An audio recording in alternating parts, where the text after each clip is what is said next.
kako kamajika kasongo kamwana majika. Akaimbo ikako. Eliya kasvika oso. Ane yatsonzwa kuti aiwa pana paka. Apindwa nemweya. Imene na Eliya.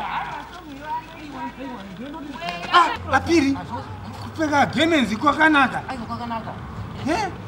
Aiwa unosazo zvinoita kana wadanwa naMwari. Umunamate. Soma chokwadi. Ndakadanwa mwangu. Ukadanwa nani? Pane muprofita anetsa mwana wamai. Anetsa zita anoti mambo Eliya. Banetsa kuchitungwiza kuzengesa.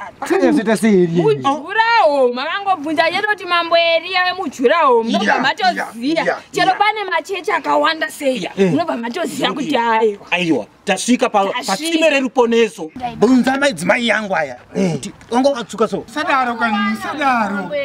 Mambo Eliya wayambuza vanhu vakawanda. Maraba ndakatodeposita motikari. Mota! Ndakutopa mandakagara. Apiri. Zvamwari.